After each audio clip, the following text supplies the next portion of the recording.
Hello and welcome to Undercommon Taste. This is a podcast where we create and discuss homebrew content for tabletop RPGs. Beyond here, there be dragons.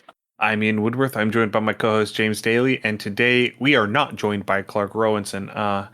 We had some scheduling issues come up on our end, and we weren't able to make a reschedule work before this episode would come out, so he's going to be in next episode instead. Yeah, Eris definitely had an influence on this week.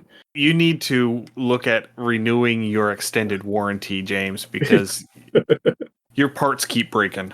Hey, you know what? I went 2 years without going to the hospital. I call that a solid win. I'm rocking an easy con score of 8, okay?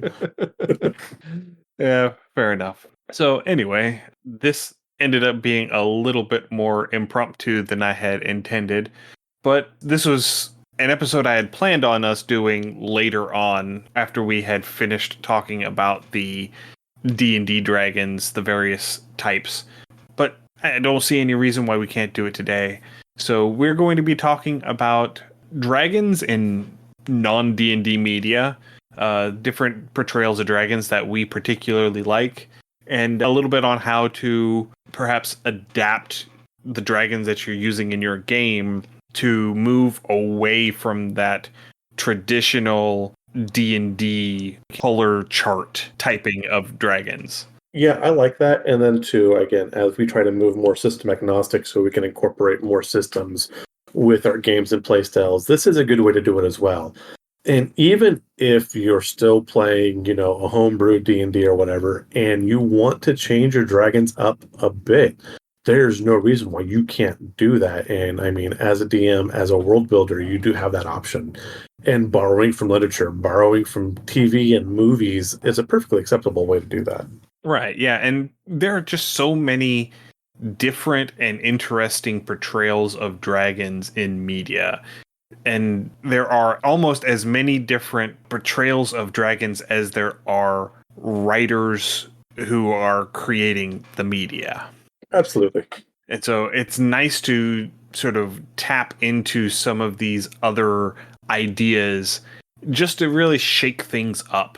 Right. So let's go ahead and dive in. And what is your first example that comes to mind? Well, I think the first example that comes to mind is World of Warcraft. Okay. Honestly, it is the most ubiquitous pop culture dragon media outside of D&D, at least in my opinion. No, I mean, Blizzard, they only have like several million, active subscriptions. And yeah, no, Blizzard has been around forever. And they have built a surprising amount of dragon lore, which, for all the things that Blizzard does that I hate, especially early on, they were amazing lore builders. And just the amount of storytelling in their games used to be phenomenal. And that's flagged a bit over the years. Thank you, Activision, Microsoft. But even still, they do quite a bit to build on this lore. Right. To the point where the last expansion was built entirely around the Dragonflights. Oh, nice. It was called Dragonflight. Yeah. And, you went back to the Dragon Isles and you did a whole bunch of stuff. And, the main villain, at least at the beginning, was this elemental infused proto-drake. Nice. And, the dragons of World of Warcraft permeate the game. Yeah. I don't think that there is a single expansion that hasn't had dragons playing at least a major supporting role in the storyline. I'm going back and I'm thinking Burning Crusade was a little light on dragons. It was, if you don't include the dungeons and you don't include the endgame content. Okay. Because BC had the Nether Drakes and it had the Infinite Dragonflight. They did. I forgot. I always lumped the Nether Drakes into Wrath. But yeah, so you are correct. So yes. With this, how would you say the Blizzard dragons differ most from the D&D dragons? Well, for starters, 4 of the 5 major dragonflights are chromatic dragons that aren't evil. Fair, yeah. Necessarily. The blacks are a bit iffy, but they weren't entirely in control of themselves. Yeah. They ended up adding that in a little bit later on as a qualifier Right. but they were corrupted by the old gods, and so they weren't fully in control of their own agenda. Yeah, I like that. And so, like, my experience with the Blizzard Dragons is, yeah, I agree. Is one, they are still divided by color. I don't recall too many or any metallic dragons, so they're all, some form of chromatic Bronze. or bronze. Yes, you are correct. The bronze dragons. Yes. Okay. Yeah. But even still, the dragons themselves, since they are sentient, they are not all lumped into, here's an evil monstrous race, here's, a good monstrous race or whatever. So each individual has agency and can make their own choice, which I think is great. More so in Blizzard Dragons that I really enjoy than in D&D is, as you said, the dragons are so interworked with the lore. They're not a creator race, but they're like that next generation down. Like if you looked at Tolkien and you've got, oh God, you've got the Star Children, I forget what they're called. And then you had like the next generation down that made the elves, it's kind of like that. And so while the dragons themselves are not deific, they're not gods, they're just about the next best thing as much as they manipulate and change aspects like time and physical force and nations and things like this. Right. And the Dragonflight expansion did go a bit into the background of that on how the aspects, the leaders of these 5 Dragonflights were basically uplifted by the Titans, these sort of godlike entities. They are the opposition to the old gods within the setting. And they came in and they uplifted, yeah, I guess uplifted would be the proper term. They upgraded, basically, Okay. because all 5 of the original aspects started life as proto-dragons. They all hatched as proto-dragons, and then whenever the Titans reworked them, they took on this new dragon form. And all of their offspring following after that took that form as well. Okay. And it plays into part of the main tension in the storyline because these proto-drakes that ended up not falling in with the Titans, that ended up embracing the elemental chaos, they did that from a sense of they didn't want to have their destiny determined by someone else. Okay. No, I totally respect that. And again, Yeah, that kind of still leads into, even though you have these large generalized group of draconic creatures or dragons themselves, they can still make individual choices, so they're not all cookie cutters of each other. Which again, going back, even when you go back to D&D, you're supposed to have these huge magical sentient creatures, but they're very bestial in the, okay, here's a dragon, it's a monster, it's going to attack you no matter what because it's red or it's black or it's green, which I really dislike. Again, going back into here now, another similarity though between the Blizzard Dragons and D&D is these are long-lived, ancient, powerful, both physically and magically as well. absolutely, yeah. And so, just a little brief breakdown of the different dragonflights. The first one you have are the Reds. The aspect of the Red Dragonflight, Alexstrasza, is considered the Queen of Dragons. She is the leader figure of all of the dragonflights, not just the Reds. And they have this connection to the magic of life and death, primarily purification of unnatural disease and death magic. Yeah. So if you're going to like try to build in like one of this type of red dragon into your game, they would be very opposed to anything like necromancy. Again, things like that, they're going to stand strongly against it. Absolutely. And, I would even go so far as to change their breath weapon type from fire to radiant. Okay, that would make Um, perfect sense. and, give them some advantage, have their breath weapon deal extra damage to undead, perhaps. Yeah. Things like that. Have them where they can cast lesser restoration at will once they get to a certain age. And, as you can see in certain parts of the storyline throughout World of Warcraft's history, which gate is it? The Wrath Gate? Battle at the Wrath Gate from Wrath of Lich King? Okay. The one where the Forsaken Yes. drop the Yeah. plague on everybody. Yeah. God, I was so happy with that cutscene. That made me so happy. That was something That they've was been building up since Vanilla. Yeah, that was such a powerful scene. Yeah, it was. But at the end of that particular scene, the red dragons come in and they burn away the plague with their Right. breath. And so I would say to a point that, they would be able to modulate their breath even to where they could heal living creatures while damaging undead creatures at the same time with their breath weapon. So they could like breathe their cone of breath weapon into this group and it Right. heals their allies while damaging their enemies. Right. So stepping back for those that might not be familiar with old Blizzard lore, stepping back into Warcraft 3, which World of Warcraft takes place after, a bunch of necromancers plagued a bunch of grain, and this plague created undead. Going through various things, the undead was controlled by the Lich King.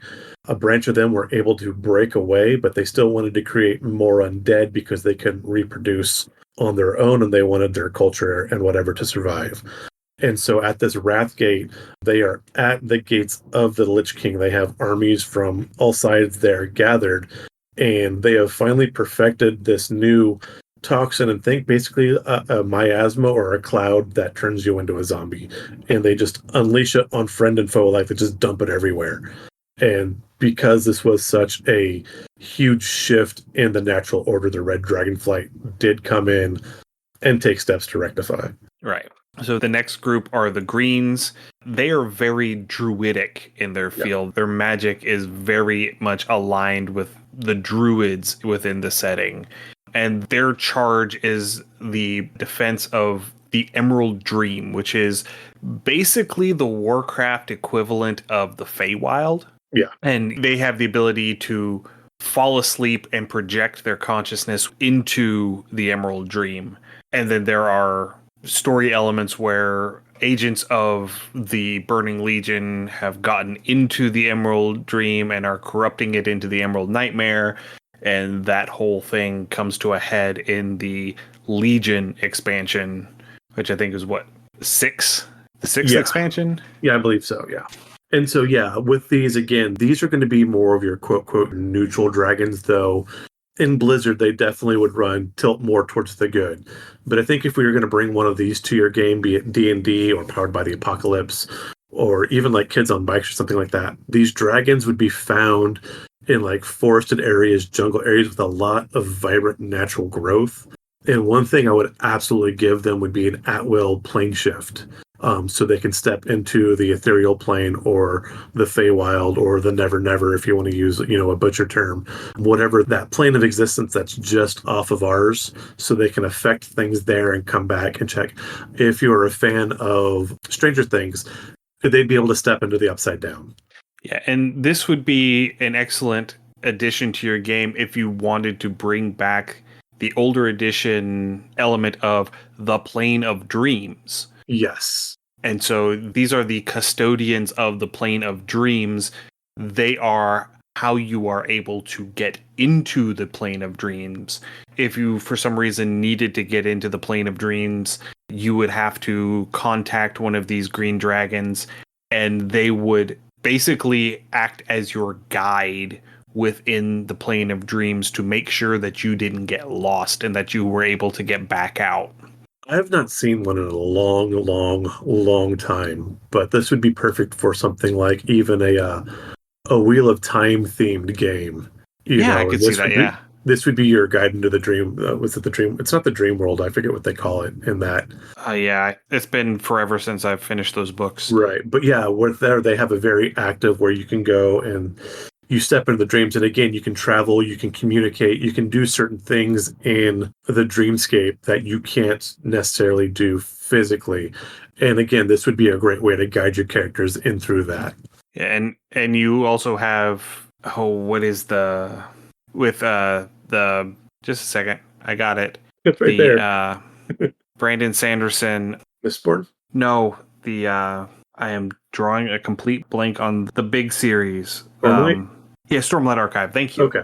Yeah, I've not started into Stormlight yet. But yeah, there are entities called the Sprin, which are kind of like spirit creatures that take on different aspects, and they have basically a mirror world that they are able to go into, and in later books it becomes a pretty substantial plot point that a limited number of people are able to make that shift themselves into this other plane of existence. Nice. So yeah, that would be sort of the same vibe that you would get with what these green dragons would be able to do. Okay, I like that. So the next up are the blue dragons. I really The blues are like. probably my favorite. Yeah, the Blizzard Yeah, blues are great. I think the bronze are still my favorite in Warcraft, Okay. but the blues are real close. Yeah. So the blues are the guardians of the ley lines. They're the masters of the arcane. They tend to these locations, these hotspots of magical energy, and protect them and harness that power for arcane magical purposes. Yeah, these are the keepers of magic. These are going to be your sages. So again, if you're trying to bring these blues into the game, they are going to be like your archmages and things like that, or even like the people that the archmages whisper about. These are absolute fonts of power. Yeah, these are the people that the archmages go to when they need help. Right. Now, something I talked to Ian about and I'd like to get to at some point is sources of magic. And I've seen, I wish I could remember the creator's name. But he was talking about even some of the magic lore in D&D and talking about like the time of troubles and things like that, where you have the quote, quote, the weave of magic within D&D and how it gets disrupted from time to time. This is what those dragons would be there to do or to protect, depending on their given whim. Now, again, even within Blizzard, you do get some of these blue dragons that become kind of power hungry and they want all the magic because it's theirs and everything else is just not worthy of it in their opinion.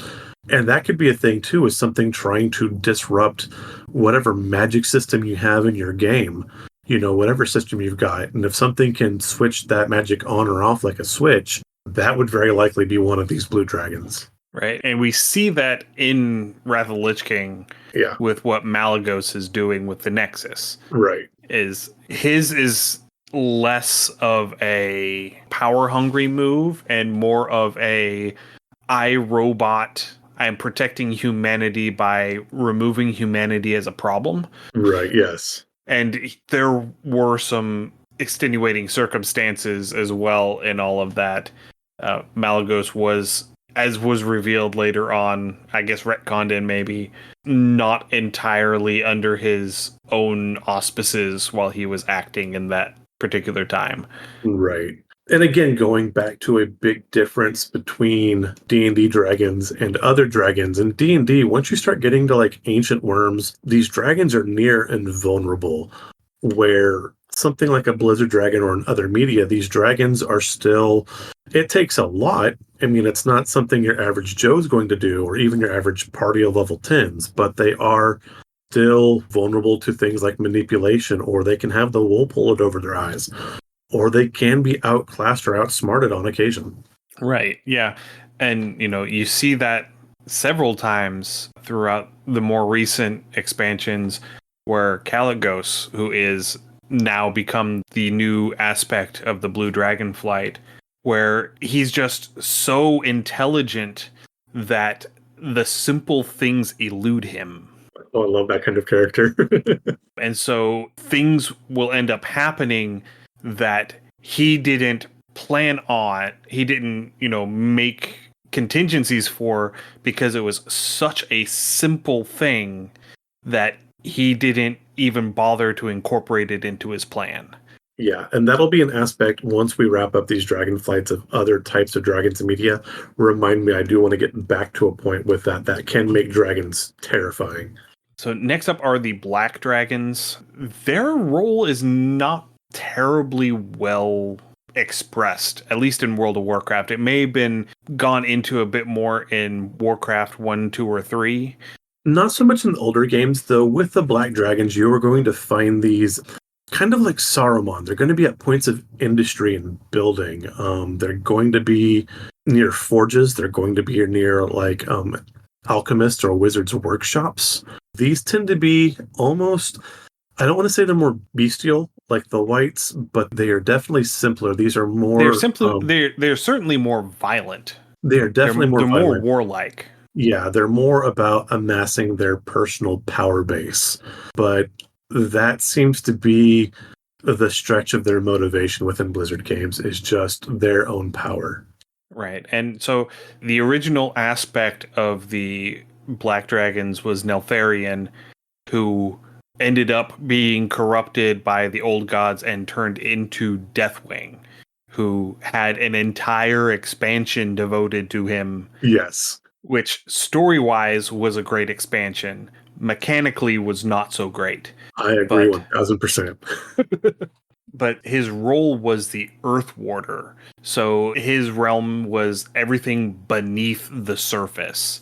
Right. And so they have lots of fire involved and lots of earth involved in all of their magic. And they are inquisitive, they are scientific. Very, yes. That is one of the recurring things. Nefarian is one of the prominent black dragons in Warcraft lore, and he has an entire layer set up where it is just giant lab experiments, Yes. where he's doing things like gene splicing and stuff like that, stuff that is far beyond the technology of everybody else in Azeroth. Yeah. And like I said, for this, I really got that Saruman field, experimenting with things like gunpowder or making the Urukai and forging new weapons and things like that. And again, tearing down the trees and blighting the land for more mechanical and industrial advantage. Yeah, and the playable race that was introduced in the last expansion, in the Dragonflight expansion, was the Drakthir. And the Drakthir were created by Neltharion. They are humanoid dragonkin. Yeah. They were bred to be soldiers. Yes. Again, this would be more of a D&D theme, but something like Pathfinder, something like that. If you were like, hey, who's the wizard that made like the owlbear or the beholder or something like that, some terrible monstrosity, probably a black dragon. Well, if they didn't make it, they certainly brought it in from the Far Realms. Yeah, absolutely. They would have brought one in to experiment on it. They just want to poke it a little bit, see how it reacts. Exactly. So far, the reds are probably going to be clerics. The greens are going to be druids. The blues are going to be wizards. The blacks are going to be artificers. If we're staying on D&D classes. Okay, yeah.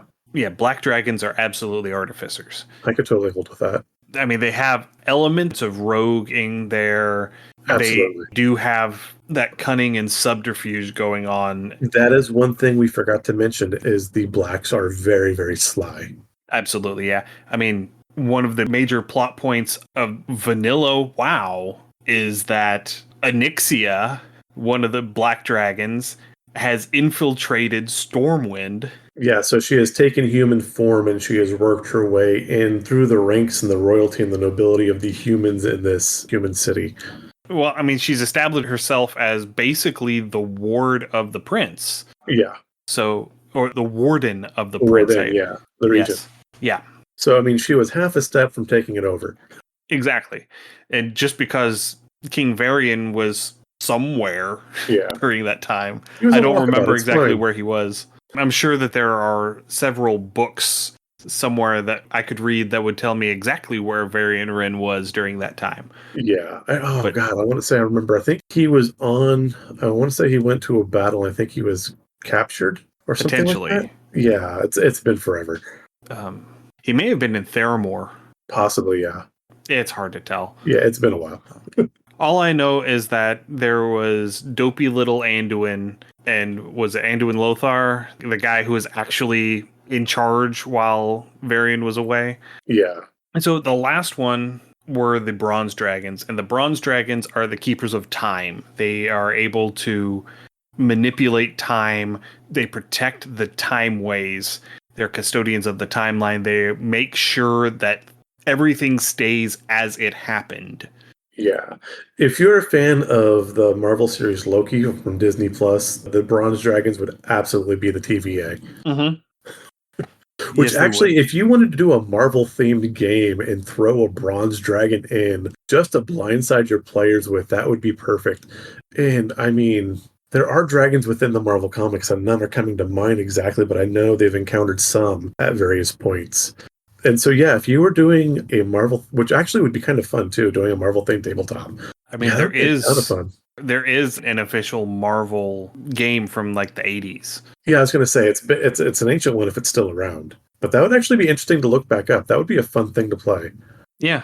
Okay, things to research later.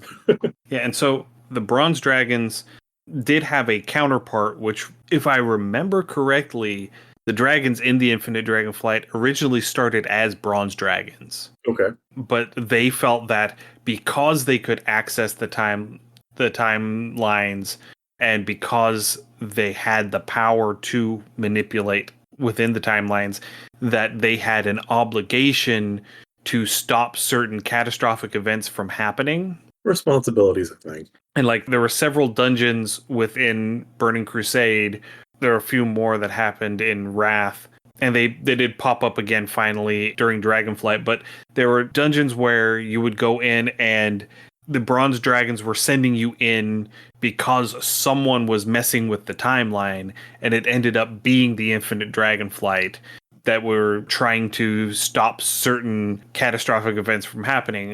One was trying to stop Arthas from becoming the Lich King, right, by killing him at the Scourge of Stratholme. Okay. There was one where they were trying to stop Medivh from opening the Dark Portal and letting the orcs into Azeroth. Yeah, that was I love that dungeon. That's a great dungeon. Yeah, Black Morass was fun. Yeah. There's one that requires a bit more understanding. This is probably one where I would have appreciated it more if I had played Warcraft 3. Okay. Old Hillsbrad. Yeah. Escape from Durnhold, where they're trying to stop Thrall from... I can't even remember exactly what they were trying to do in that particular... They were trying to prevent Thrall from escaping. So if you've played Warcraft 3, like your first tutorial mission, you start with Thrall. And basically at the end of Warcraft 2, the humans have won. The orcs that survived that weren't killed were basically collected into internment camps. And they were used. So Thrall was basically a gladiator and a fighter so people could watch and hoot and holler for gladiatorial games, things like that. And he breaks out of this internment camp and kind of rallies the other orcs and kind of gets them together. And that starts the orc events for all of Warcraft 3. And he becomes the war chief for the orcs. And ultimately the war chief for the entire horde. Yes. But yeah, so these are the sorts of things that, because if they're able to stop Arthas from becoming the Lich King, then in their mind, the events of the entire Wrath of the Lich King expansion don't happen. Correct. If they stop Medivh from opening the Dark Portal and letting the orcs into Azeroth, then the First War doesn't happen. Yeah. If they stop Thrall from escaping and organizing the orcs, then the Third War doesn't happen. Right. There's lots of these events that resulted in great loss of life that they were trying to keep from happening. Yeah, it's like another series of games, but Command and Conquer Red Alert comes with the old trope that Albert Einstein invents a time machine so someone goes back and assassinates Hitler to stop, the Holocaust and all of World War II. And then that sets off a whole other timeline and chain of events that you have to unravel and deal with that. But that's kind of what the Infinite Dragonflight's trying to do without consideration of what happens afterwards. And there is a quest that you do during the Dragonflight expansion where you are actually working with one of the Infinite Dragons, and the Bronze Dragon, Chromie, is trying to understand where this dragon is coming from, trying to understand her position. Yeah. And why she wants to, change the past. And so she goes back to this one very pivotal moment where this Infinite Dragon's sister is slain by a black dragon, I think it is. Okay. And going through all of the different potential changes, and every time, no matter what you do, her sister still ends up dying. Oh, that sucks. And ultimately, at the end, once you're able to actually, get what is considered a good ending sort of thing where you have eliminated all of the initial potential threats. The only thing that's there is this dragon that is entirely too powerful for you to fight. You find out Oh, that she was willingly dying so that the other could escape. oh wow, It was a willing sacrifice the whole time. gotcha. And so the point was, it doesn't matter. You can't actually change the timeline because the timeline will correct for itself. Right. And I do love that idea and trope within stories and in sci-fi particularly. And as a DM, if you're trying to build, a time traveling story for your party, that might be a concept you want to keep in mind is, there is the butterfly effect, sure, but how much can you actually change? So those are the 5 main dragon flights. We can get into some of the minutia, but we've already been going for half an hour on this, and I Yeah, think we want to actually touch on some other stuff. right. We don't just want to make this a giant World of Warcraft lore dump. I mean, that's often fun, but yeah. So tying back in with what we were talking about, Caligos, another type of dragon that you can see in media and that you could put into your game is the concept of this thing was one of those things that terrified me once I heard it and understanding it, but it's called cosmic indifference.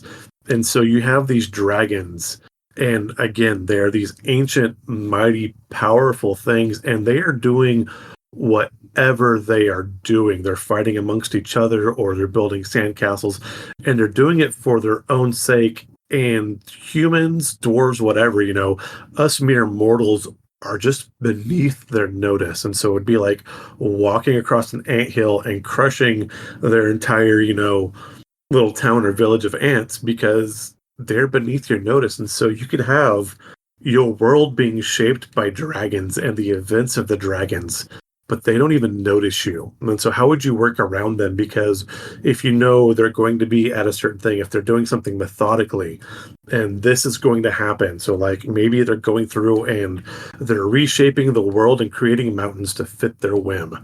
And now you know that there is a major dwarven city in that mountain. Do you fight the dragon? Do you try to convince the dragon to stop somehow? Do you evacuate the city? What do you do with these huge world shaping things that are going to do whatever, no matter what you try to stop? Right. Yeah, that's an interesting concept to play with. Yeah. Because it does bring in sort of a cosmic horror sort of vibe to everything. So yeah, that would be an excellent thing to play in like a Call of Cthulhu type setting. Yes. And I can see if we were doing this, if we were keeping this in more of a fantasy oriented setting, or even if we had this in sort of a sci-fi oriented setting, that there would end up being individuals who their whole job is studying the patterns Okay. of these dragons and trying to predict. Basically, they're meteorologists, Yeah. and they're trying to predict where the dragons are going to go and what they're going to do next and things of that nature. And they're just observing what they can of these colossal, potentially extra dimensional entities and trying to puzzle out from the limited amount of data they can actually collect what the patterns are. Yeah. The next draconic storm or whatever it's going to be. I like that. You could also take this into like something cyberpunk. And again, you could have this dragon be this amazingly complex AI, and it's shaping cyberspace to fit it because it's like a dragon and an egg, and it's getting ready to hatch at some point, but it's still adjusting itself in its nest. And so it's whatever your cyberspace is or however that connects, it changes it to fit its whim because it's trying to create a spot for itself. And if you wanted to take it into a more physical aspect, functionally, there would be no difference between a dragon and, say, a nanite swarm. Exactly. Ooh, nice. Yes. The whole gray goop thing where, you're talking about this swarm of self-replicating nanobots that are basically rendering everything around them into a uniform gray goop. I like that. I mean, and if you thought about that as like a dragon's breath weapon, is it created this gray goop, and that's how it eats things too. Yeah. Whatever biomass. Oh, I love that as a digital dragon. Oh, or Right. Yeah. cybernetic dragon. Yeah, I love that. Yeah. And, this plays back into what we have said before, that a dragon functionally does not have to be a dragon literally. Right. So, this nanite swarm would constitute all of the requirements of what a dragon mechanically would provide for the game. Yeah. It is this giant entity that you cannot defeat with your limited personal resources. Yeah. You have to figure out how to avoid it and how to work around it because you are not going through it. Yep. No, I love that. I really like that idea. The other dragon that really quickly comes to mind for me is different, but you have ones that are generally good and they're benevolent and they are a good thing to come across. And I'm thinking Falcor from Neverending Story. You've got the luck Yeah. dragon. Yeah. And this can be like for your party, if your party's hitting like a really really tough slog and they need that break, and then bam, there's big old fuzzy Great Pyrenees looking luck dragon. Yep. Yeah, I should probably go back and try watching that again. I watched that once as a kid and I bounced off of it so hard. Yeah, it is not my favorite movie. I'm going to speak the sacrilege. Neverending Story, not my favorite movie. I do like Falcor. Just fast forward to like the last 5 minutes and you're set. Yeah, that's about where I was too. I bounced off of it super hard. That might have been an early ADD test. Yeah, potentially, quite potentially. Yeah, because I would have been probably 6 or 7. I think I was probably a bit young to be watching it anyway. Maybe, yeah. I think No, my sister was watching it, and so I Yeah. happened to be. And my sister is 6 years older than me, so Yeah.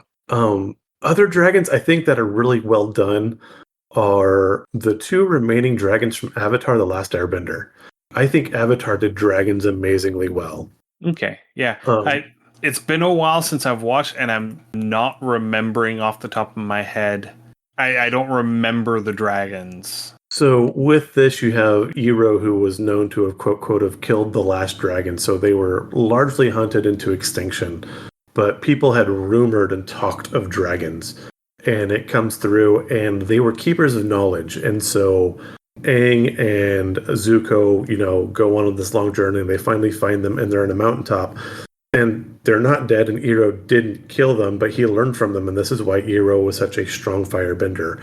And they teach both Aang and Zuko the fundamentals of firebending. So again, dragons in this case, they're more neutral, because people are generally, again, not up to their level of worry, unless they find particular instances that are noble or interesting enough for them to pay attention, in which case they gift them with knowledge and power, which again I think is a great, like, not every dragon is a pinata to whack on.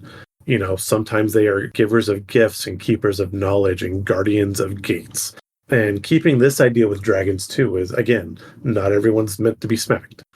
Right, yeah. And, going back, I'm pretty sure I said this once before, going back to the Dresden Files RPG, it runs off of the Fate system. And in the Fate system, you have plot level entities. Yeah. So these are entities that you don't give them a stat block. They They win, cannot no be matter what. fought. Yeah. They are too powerful for the player characters to actually fight them. Yes. If the player characters pick a fight with them, you squish them like a bug. Roll new character. You're dumb. Yeah, exactly. And dragons in the Dresden Files fall into that plot level entity category. Absolutely, yeah.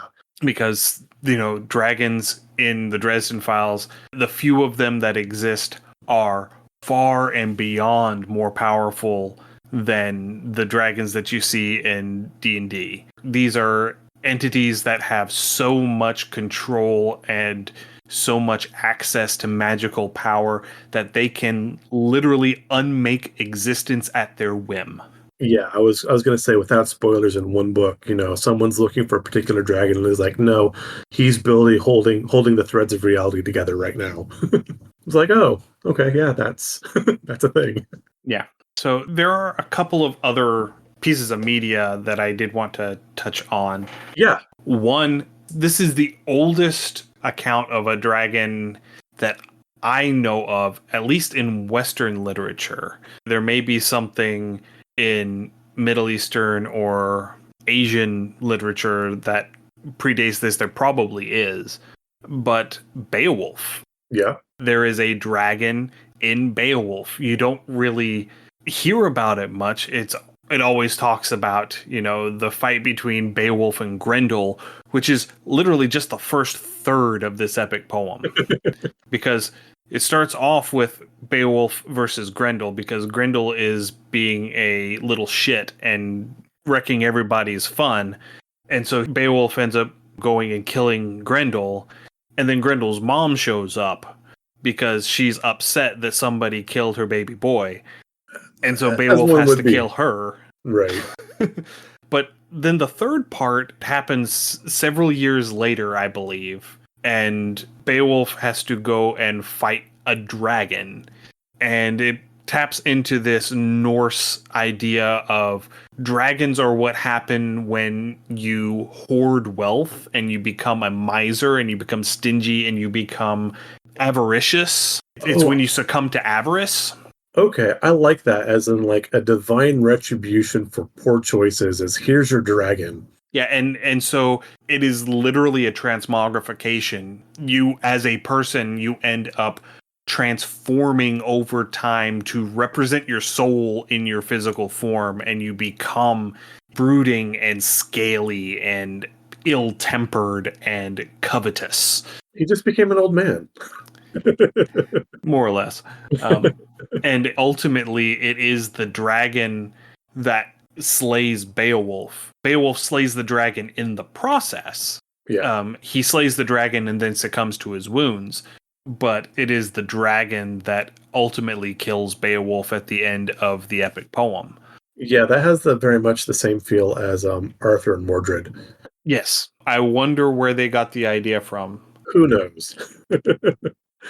No, and again, I like that idea too, as, even if you did something like the painting of Dorian Gray, where, he's got the painting and the painting becomes a dragon over time, or you just have this person, and like I said, this dragon becomes like divine penance for whatever poor choices they've made in life, and now they have to find some way to deal with it.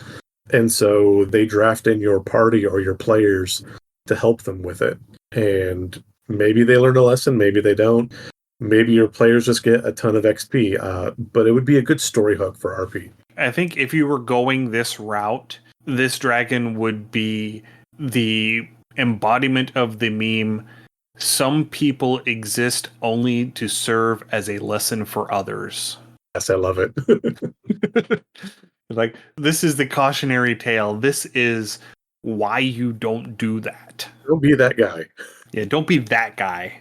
And one last one that I really wanted to touch on. This is from a series of books that I read in high school. I need to go back and read them again, but I'm afraid to, because I'm afraid that they're not as good as I remember them being. Oh, that's always terrible when you do that. Because I was 16 when I read them, and my bar for what makes a good book at 16 was substantially lower than my bar for what makes a good book now. Fair. And I'm afraid that it's going to end up being entirely too tropey for me to truly enjoy again. But the books are the Dragon Crown War Cycle by Michael Stackpole. I've not read those. I really enjoyed them when I read them. The caveat is it was more than half my life ago. Fair. That's like, I read The Incarnations of Immortality by Piers Anthony, and I enjoyed the heck out of them in high school. And then I went back probably 4 or 5 years ago and tried to read them again as an adult, and they did not age well. They were written in the heyday of the 80s with all of the misogyny and everything else written right into it. I'm like, oh, he actually wrote that? He put that on paper? It was bad. Yeah. These books were written in the mid to late 90s, I believe. Okay. So we're in that transition from fantasy as pulp entertainment to fantasy as slightly more refined literature. Okay. But I can guarantee you we hadn't made that transition yet. Fair. It was still fairly pulpy. Okay. I can guarantee that. I mean, and it, you know, and it has elves and all of that. But I remember that the elves were different enough from the other stuff that I had read before that they were very interesting. Okay. But how Um, about the dragons? What did the dragons do? but so the dragons, there aren't very many dragons in this book, but they are very, as would be befitting of sort of anything called the dragon, they are very magically powerful entities, and they tend to roam around in a humanoid form, just basically as camouflage, you Okay. know, to keep other people from trying to hunt them down. But the big element that you run into with these dragons is that, well, the plot point of them is that each dragon has a heart stone, which is this gem heart basically within them, that contains their soul and Oh, nice. therefore contains their magical power. And so if you are able to destroy their heartstone, you kill the dragon. Okay. That sounds very similar to the 90s movie Dragonheart with Sean Connery. Yes, I did have Dragonheart on my list of things, and it's not quite, you know, unique enough Fair. to bring it in. One of the things that I do like about Dragonheart though is when you get towards the end and the king's mother brings in the dragon hunters Right. and the outlandish armor that they're wearing, Yeah. because the armor doesn't have to be functional for fighting against a person. Right. You Yeah. you look at it and you, I don't know as if the costume department had any inclination of this level of storytelling whenever they decided to design these very fanciful, you know, spiky, scaly armors. But what it does, because the armor that they're wearing might have some small amount of protection against the natural weapons of a dragon, particularly the breath Okay. weapon, because it is made of dragon scales. But by and large, if you get hit, if you get breathed on by a dragon, if you get chomped, you're dead. Yeah. There's no armor that's going to save you from that. That's cheating. So what it does is it functions as sort of a resume almost. You are demonstrating that you have killed dragons before. Look at what I am wearing. Everything that I am wearing, all of my armor is crafted from the bits and pieces of the dragons I have slain. You can look at me and you can see that I am an experienced dragon hunter. Yes. And it, you know, it gives that vibe, it lends that credence, it lends that authority that they would need in this particular industry. Yeah, no, I like that aspect of it. And that works great until, the dragon recognizes a piece of something from an acquaintance and gets enraged, and now you're targeted. Well, that would also play into what they were trying to do, because you're trying to bait the dragon into certain situations to where you can actually hunt them. Right. No, yeah, no, I don't recall the armor too much, but that would make perfect sense. Yeah, that's one of the things that I remember pretty distinctly is just the crazy armor with the big like tooth or claw spikes on the pauldrons and the, you know, big spikes around the helmet and all of that stuff. Right. And it's all clearly designed to be representative of they are wearing dragon scales and dragon claws and dragon teeth. Gotcha. And I think one more thing I want to hop in here with is probably my least favorite kind of dragon.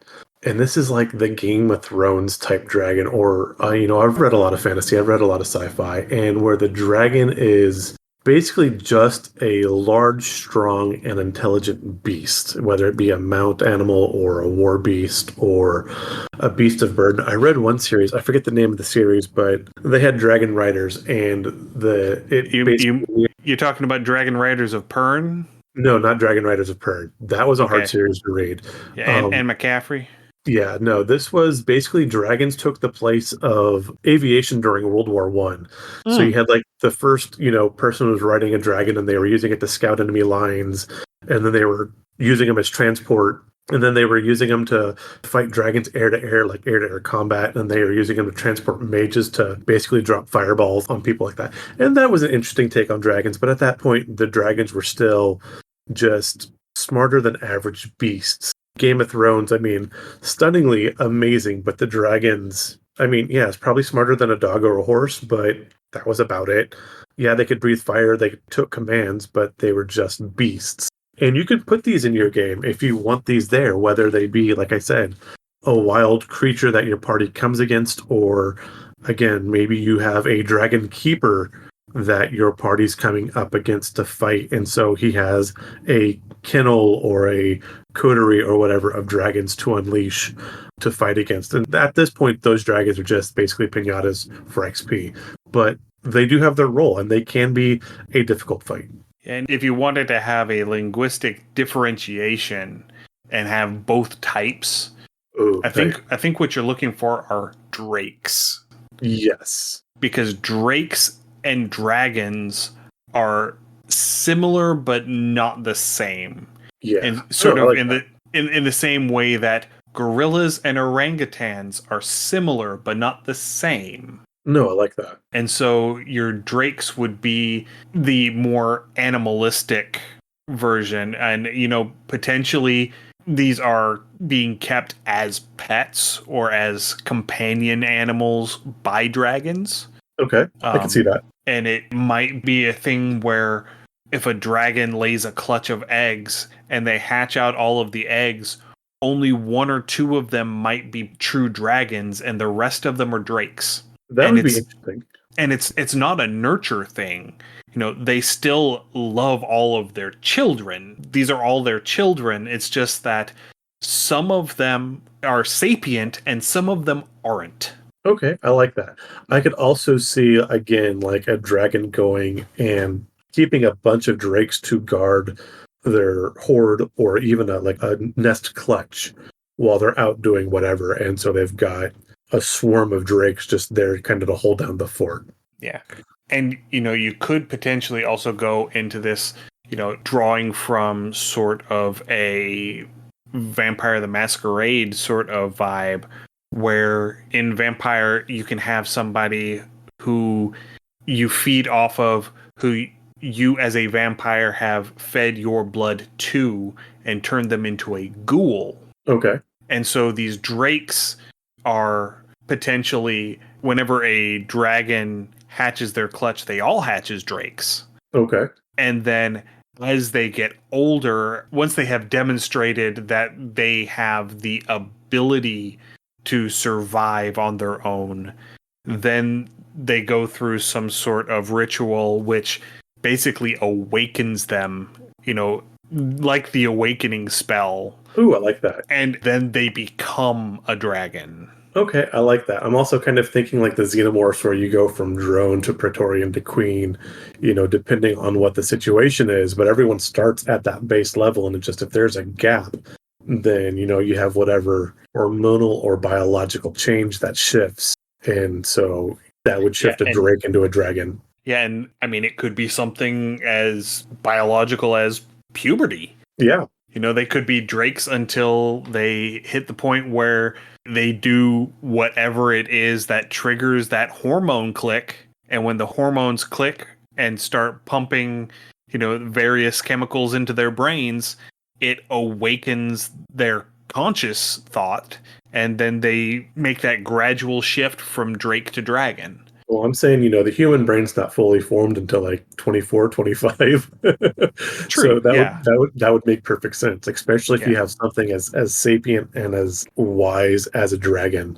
And making it biological like that gets away from some of the potential squick that you can run into with, dragons deciding which of the drakes they are going to awaken. Yes. It moves away from some of the problematic bodily autonomy questions. Okay.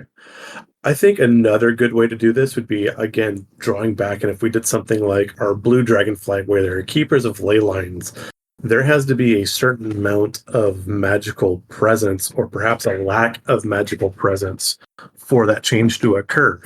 And so you have to either take them to or from one of those nexus points. And if you've got someone that's either a blue dragon that's trying to control it for some reason, or somehow they've disrupted these blue dragons so they cannot properly manage those nexus points. So dragons are not properly maturing.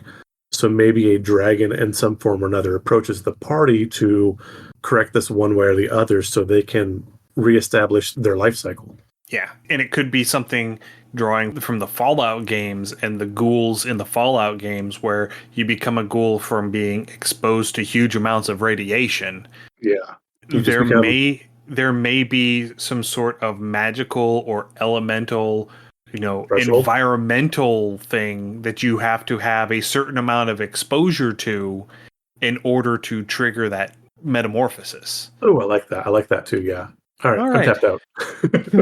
Yeah. No, that's good. Yeah, we've been going for about an hour, so I think we did good. For an impromptu episode, I think we did pretty good. Yeah, no, and again, I love exploring dragon lore and lore in general, and I really like trying to take tropes and stories that I love and figuring out how to put them into a game. Because, I mean, these are popular and well-known stories for a reason. If you can sink those into a game and get your players to really bite into it, you can do a lot with them.